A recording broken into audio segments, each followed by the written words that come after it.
Thanks for staying with us. So we still have with us Ambassador Onodipe with us, and she was giving us a story. I had to cut it because I didn't want to rush her. Please, you were talking about your experience, and I recollect before we went to the break that you said that when you relocated, the family that was supposed to do your documentation for you took your money and ran away, and they were a Nigerian family in the UAE. Absolutely, yeah. So, while I was running on overstay, because I was already on overstay, so I approached the guy and was like, Madam, just go to the immigration office and explain yourself. I said, how will I do it? So, I decided to go to the immigration myself.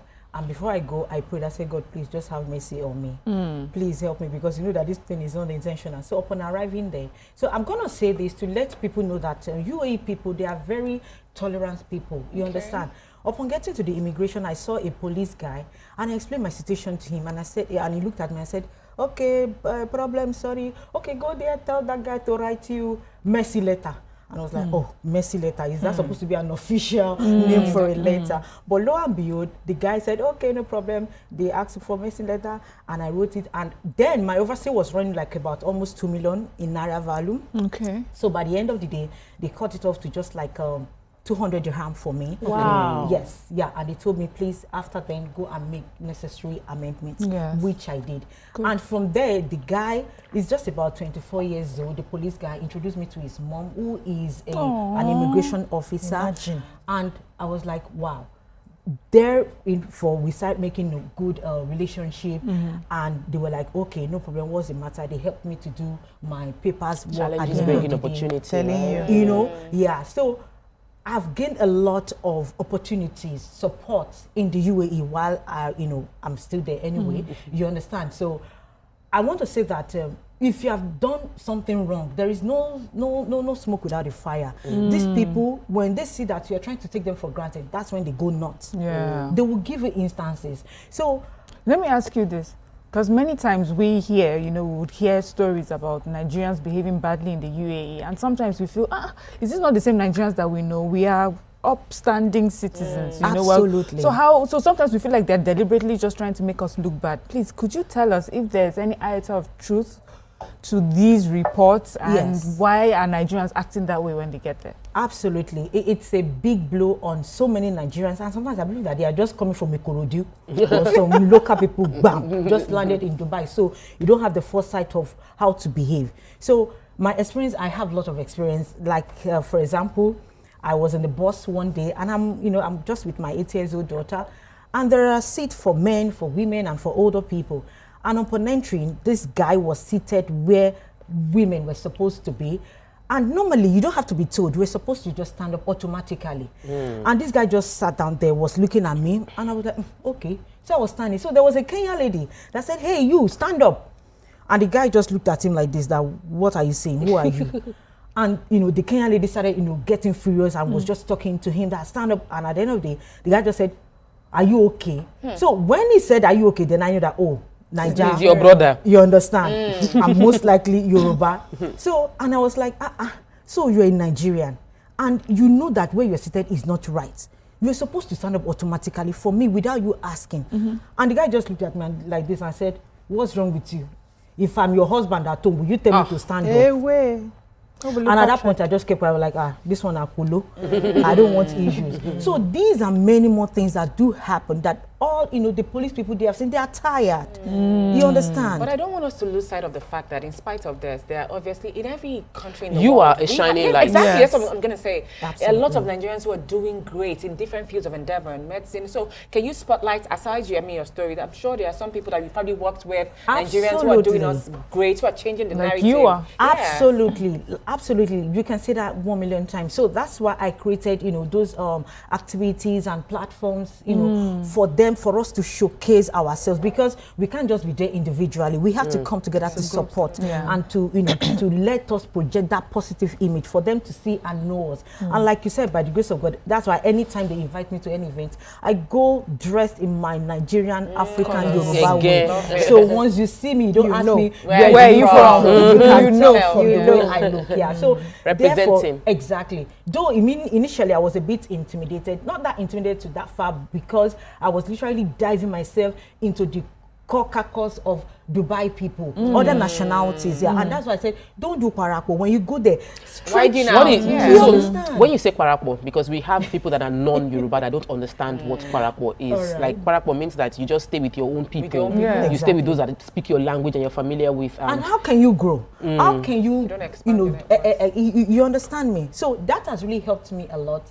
I have lots of wonderful local friends, sheikhs and what have you. They literally used to invite me into their chamber whenever they are doing their, they are even to the economic investment, forum. You understand? Even in Sharjah, not just only in Dubai, Abu Dhabi, and other United Arab Emirates. So I've literally carried it on my head as a typical Nigerian woman representing. I like what you're doing, and I would like to also ask, are you trying to sort of create a community of Nigerians that are well behaved? You're already mixing with the Arab people. You're already entering their homes, their offices, and they sort of trust you. Absolutely. But we still have people from Nigeria who are not doing so well. Is there any plan somewhere to sort of start creating that community where if you belong to this community, we are Nigerians and we must represent our country. We must not steal, we must not lie, we must not do anything that will put our name on the board. Because I remember the last time I went to Dubai, it was so boldly written. There are some places you go to say no Nigerians allowed. I was so ashamed. So do you have that plan somehow to just find people like yourself and start synergize and start making other people behave better? Apart from the African Change Movement platform that I'm running, that's the only one I have. Though I've been trying to see how to talk to the previous ambassador of Nigerian to UAE and with the consular woman also. I was actually in Abuja also talking to Madam Abike Dabiri, and then she was supposed to come for the for the national celebration Oktoberfest also, but she couldn't come. So I would prefer a situation whereby the ambassador of Nigeria to UAE or the consular can be doing some form of activities, because I went to Cameroon embassy and they were running activities there for their own people. Okay. I can do that, but if it's coming from the place of authority, just partner with you. They can partner. You understand me? Of course. So it will be a greater deal. There'll be more influence. Absolutely. You know, you even answered the next question I was going to ask, which was, how are you working with with our office in the UAE? But obviously you're doing it alone. And the reason why I wanted to ask is, we've had situations where women have come on our show to say that they were illegally trafficked to the UAE. And I wanted to know, like, while they were there, like, where can they go for? Because a lot of them will say they didn't know they didn't know who to go to or how to seek help. Like, if someone is watching now in the UAE who's been illegally trafficked, what message would you give to that person? Oh, okay. The message. Sorry, I'm putting you on government. Please. Exactly, that's the point, because I'm not in any way government official. Yeah, just like maybe a tip or an advice. That's it. But what I'm going to say is, let them always find the best place for them to thrive, not necessarily mingling up with your African. I mean, you left Nigeria, you left your people.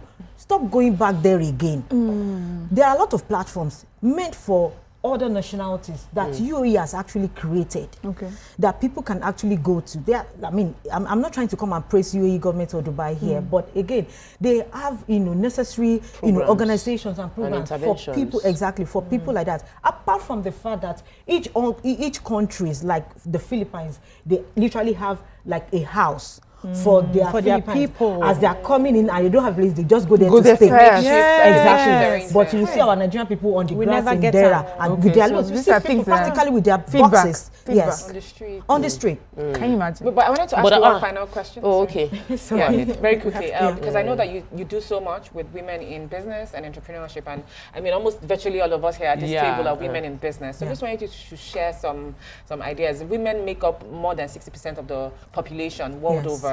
And you can only imagine, if women continue to thrive and do well in business, how that would impact not just our homes, families, but even the economy at large. So just share with us, how do you think that we can continue to encourage women to actually get into business, empower them, and just from your own experiences, share with us, like, what do you think women need to be doing more right now to be resilient and agile in business and to really break through and continue to ascend higher? I'm going to say invest in yourself. That's the first thing, and it's very important and it's very key. Once you've been able to have the opportunity to invest in yourself, talking about, mentorship, skills, having some advice from, people that I know that have gone ahead of you, or people in line with what you're about to do. Okay. You understand? Personal investment and growth is very, very important. Once you have that, it's like a form of self-actualization, because then you know what you're doing, what you want, and how you need to do it. So all you need to do is to put the strategy into place to proper positioning of yourself with that business that you want to do. Well done, Thank you so much, Well, Ambassador Adeshola Onodipe. Thank you for sharing with us. One of the things what we would definitely bring you back and discuss other things that you do. But for me, one of the things I've learned from you today is you are definitely someone that dares to do whatever idea comes into your mind. True. And you're someone that is resilient when challenges came up. You stood up and stayed the course. And even though we couldn't delve into family life, parenting in the diaspora, all those are topics that I really felt would love to talk about. We couldn't talk about it today, but we are spotlighting her to show Nigerians and show women generally what is possible. It is possible in Nigeria, it is possible outside Nigeria, it is possible regardless of what the challenge might be. It is possible even if another Nigerian disappoints you and steals your money and runs away, you can still thrive and build a successful business representing Nigeria positively. And thank you so much for sharing your story with us. It was great having you on the show. We'll take a break now. When we return, we'll go into our hot topic. Stay with us. We will be right back. Stay tuned. Your View will be right back.